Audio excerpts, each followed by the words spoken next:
बच्चों क्वेश्चन देख रहे हो? क्वेश्चन देखिए, find the distance between the point. Question देखिए, मतलब हर क्वेश्चन अपने में यूनिक है और ग्राफ, और मैं तो ग्राफ नहीं, मैं बोलूँगा फिगर को बना के आप उस चीज़ को अच्छे से समझ सकते हो, है ना। Find the distance between the point, ये रहा पॉइंट एंड, अब ये पॉइंट कहाँ पर है, रुको अभी थोड़ा सा ध्यान रखो। एंड पॉइंट ऑफ, आप ये समझ लो कि प्लेन आपका टॉपिक है, तो प्लेन को आपको बनाना है। अपनी जब आंसर लिखोगे तो बेहतर रहेगा कि आप प्लेन को बनाएं, ज़्यादा नंबर मिलते हैं इस पर, ठीक है।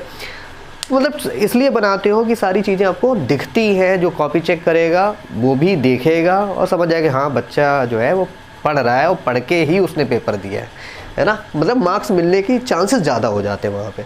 तो find distance between the point, ये अभी समझ में नहीं आएगा। And point of intersection of the line with the plane.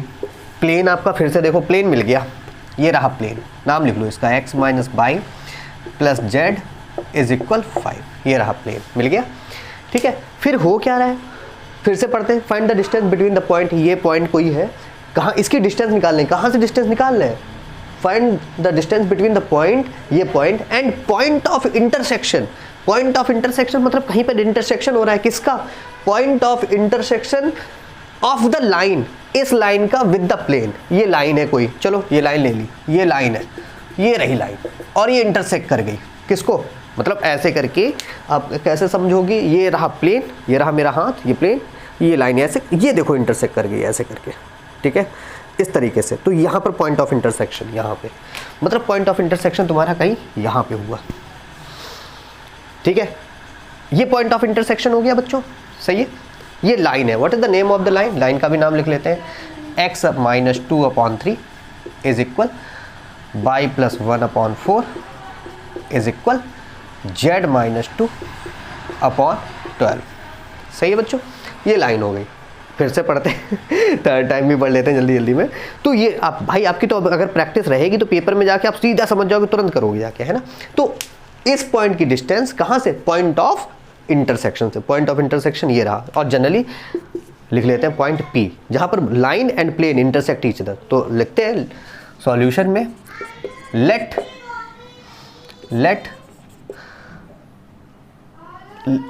line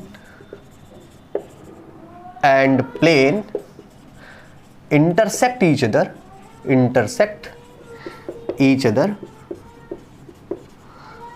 at point P, सही है। P पॉइंट निकल गया। P पॉइंट के जनरल कोऑर्डिनेट क्या होंगे बच्चों, वही लिख दो, x, y, z। अब आप सोच रहे हो सर वो वाला पॉइंट कहाँ गया, लेट द पॉइंट ये वाला।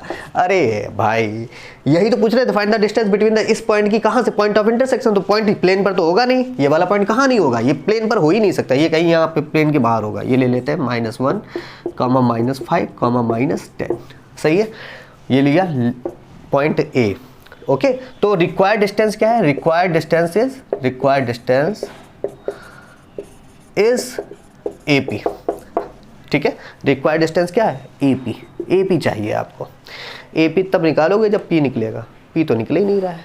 P कैसे निकलेगा आप बच्चों, ये सुनो। P पॉइंट देखो, फिर तरीका वही, गिवन लाइन, देख रहा हो इसको, गिवन लाइन देखे कैसे, गिवन लाइन लेट ऐसे लिख देते, लेट गिवन लाइन बी, लिखो इसका नाम लिखो, by x minus 2/3 is equal by plus 1/4। ये लेट क्यों लिखा है वो दिखाता हूँ जनरल पॉइंट हमेशा यही देगा, हमेशा लाइन देगी, हमेशा लाइन। इससे पहले वाले क्वेश्चन में भी लाइन ने ही दिया था general point, x minus 2/3 is equal by plus 1/4 is equal z minus 2/12 is equal ले लेते हैं r, है ना। तो आप सिंप्लीफाई करना, x y z की वैल्यू मैंने आपको बताई हुई है। तो x is equal 3r plus 2, y is equal 4r minus 1, क्योंकि भाई y plus 1/4 is equal r, upon 1 करोगे तो 4 इंटू r हो जाएगा, 4r हुआ। और ये y plus 1 is equal 4r, तो 1 ट्रांसपोज करोगे तो 4r minus 1। And z is equal student 12r plus 2, ये रहा, ठीक है। इसको इक्वेशन आपको लेना हो तो ले लेना, फर्स्ट, सेकेंड और थर्ड, ठीक है, ले लिया। अब मुझे बताओ, ये पॉइंट P फिर से प्लेन में लाई कर रहा है, फिर से given here point P P lies on plane, so it will satisfy,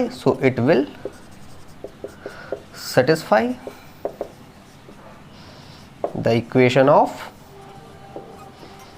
plane। मतलब ये हुआ कि x बाई जेड की जो वैल्यू तुमने निकाली है ये अब तुम प्लेन में डायरेक्ट रख सकते हो, क्योंकि x की वैल्यू वही होगी, कितनी है 3r + 2, आप सीधा रखो प्लेन में। तो x minus by plus Z is equal 5 है बच्चों।